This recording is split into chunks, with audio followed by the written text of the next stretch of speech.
Welcome to the Clock Tower. I'm Brandon, and today we're looking at Bang Dream Post-5th Anniversary. So this is the list I've come up with involving a lot of the anniversary items as well as some of the old tools as well.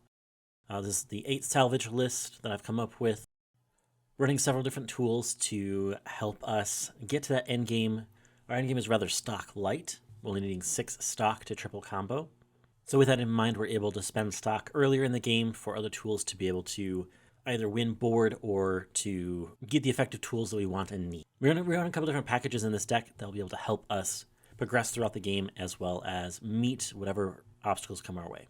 Starting off at level 0. First off, we have our Climax Swap. Also on play, you can choose a level 0 and return it to your opponent's hand as long as it's in the center stage.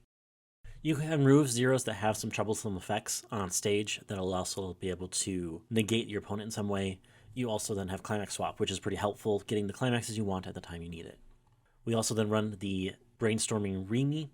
At the beginning of Climax phase, you can also choose one of your characters and give it 500 power. It is a pay 1 rest self salvage Brainstorm.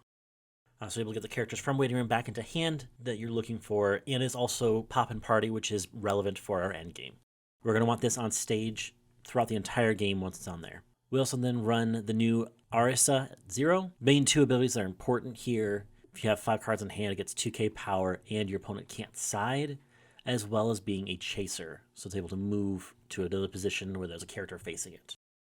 This can force your opponent to remove some of its more tech level 0s, allowing you to potentially turn around and stick more damage, or just helping to effectively remove characters from your opponent's board.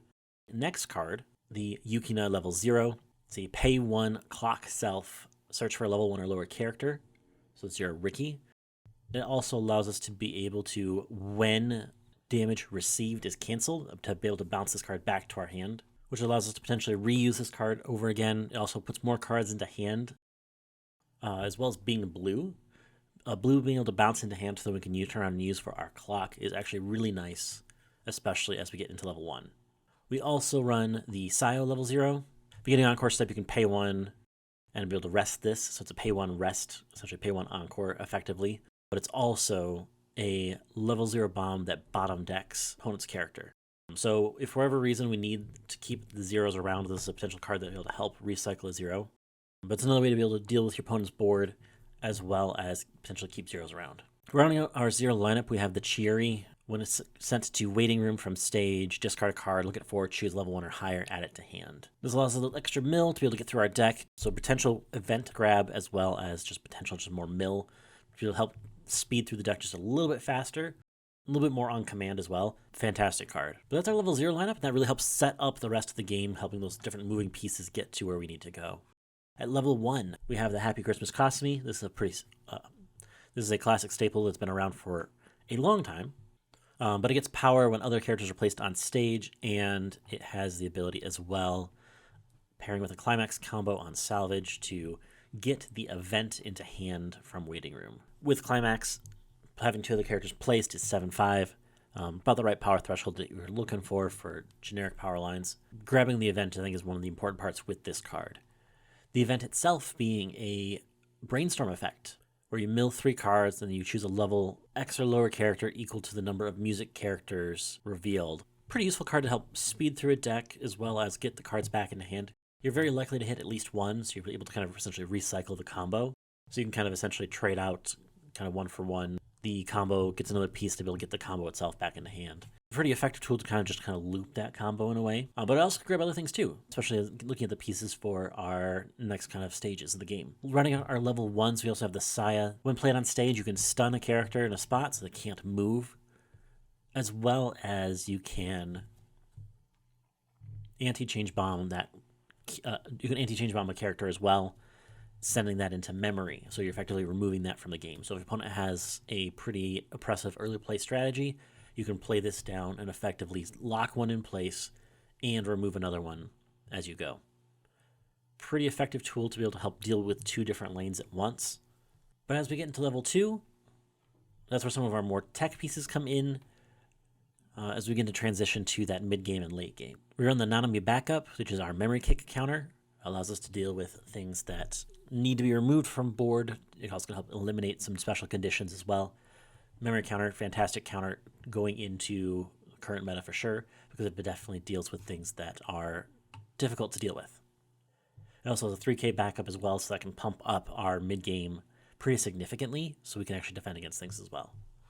We run 2 copies of Buns for Luck. This is our stock swap ability. We have enough event grab to be able to grab into this and actually be able to threaten this pretty effectively. So run 2 copies of it to time it out at just the right timings to take advantage of it. We also then run the 2-1 Pareo. We run the Pareo and the Chew-2 combo here. The Pareo being the 2-1 10k if it's in the center stage with the Chew-2. And it also then grants the Chew-2 a bunch of different abilities all at once, additional 2000 power, hexproof, and bomb-proof, and twin drive. So it potentially allows our Chew-2 level 3s to be able to effectively sit at 13 if you just have 1 copy of the Pareo on board with twin drive and hexproof, so that way it can't be targeted. Being able to pump up to 13 by itself defensively with the counter would be 16 with just 1 copy of each is pretty defendable, especially currently where things are at. So definitely still a package not to be slept on as we go into this current thing. This also really helps set up our mid game, so if we can keep these around on board, this can effectively handle some of the different things our opponents might face off against us. Looking at the top end, we have the new Star Kasumi at the top. If we have 2 or more Poppin' Party characters on stage or anniversary, this card gets additional 2k power during your turn. So having the additional Poppin' Party Remy in the back row is important for that condition, as well as for the condition for the combo itself. But also on play, you can draw 2, ditch 2, and then send the top card of your deck into stock. This effectively allows this cost to be like a cost 1. So when you play down 3 of these from hand, you will still have 3 stock in your stock count. So when you go for the cost for the combo at the end of climax attack, the stock that you get off of the attack itself will go into that, and you'll have enough for the triple combo. So climax combo itself, at the end of the card's attack, if you have the salvage there and you have another character with Poppin' Party trait, you can pay 2 to deal 2, and you also then have anti-burn in that lane as well. So another opportunity to deny things that your opponents would try to do at the top, potentially allowing that to slow down the game considerably, especially when you pair it with the event that we run with it as well, the Living But Dead event, because that allows us to choose one of our characters and give the character facing it a -3. That only can choose our level 3 top end, so effectively with our top end we have a burn 2 on attack and a -3 soul on defense with an anti-burn. That effectively allows our opponents to only vanilla swing and -soul when they do. So we're potentially limiting the amount of damage they can deal, which is helpful because Kasumi itself doesn't heal. So if we do survive that offensive first swing, yes, we're only going to send it 10k defensively, but we will also have that -3 soul, which is probably more important anyway, to be able to allow us to live another turn, to potentially allow us to turn around and slam climax in the following turn. The next soul allows us the potential to survive, which is a pretty effective top end, I think, that it can allow us to play a little more defensively or offensively depending on the situation. So kind of being able to play into and around everything that's going on, I think it makes this a very effective deck, especially as it's able to pick the pieces that it needs at the times that it wants it. So the biggest thing with this deck is you're going to want to watch that refresh timing, the Chew-2 being a 2 or less early play. We have a lot of mill in our deck, so we can kind of get through the deck to the right deck state as we want, but being very careful of that condition is very important. Because we're not able to meet that condition, the Chew-2 becomes basically a dead card in hand, and that is the last thing you want, especially with this deck. But for the most part, the colors are red and blue. Red level 1, blue level 2, and then kind of clock fodder for whatever's left. Those are the 2 main colors of the deck. Recognizing this runs very little soul triggers, but runs heavy on events, so being able to play into those events for the deck is pretty important as well. Overall, this is a pretty solid deck. It runs pretty heavy stock counts, so being able to effectively manage to get up to 6 stock for the end game is important here, especially when you're spending quite a bit of stock in the mid game for your Chew-2 package. Outside of that, for the most part, you're not really spending a whole lot of stock, so just being able to effectively move through your deck and kind of pay attention to your deck states is the important keys to this deck. But that's probably about it. On Thursday, we're going to have some gameplay for this and a clock talk next Tuesday. With that being said, thanks so much for watching. Be sure to like, share, comment, subscribe, do the YouTube thing, and we'll see you next time.